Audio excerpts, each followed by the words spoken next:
திருப்பத்தூர் மாவட்டம் ஆம்பூர் அடுத்த கீழ் மிட்டாளம் கிராமத்தில் பெருமாள் என்பவரின் வீட்டில் புதிய கட்டுமான பணி நடைபெற்று வருகிறது.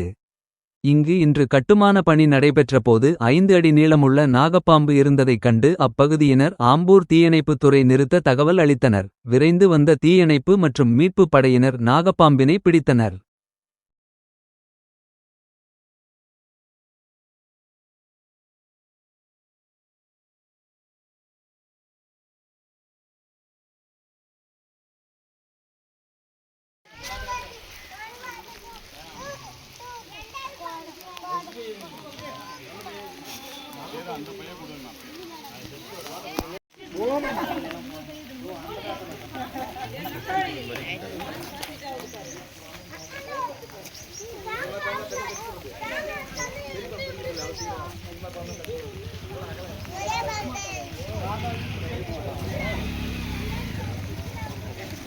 असाल्ट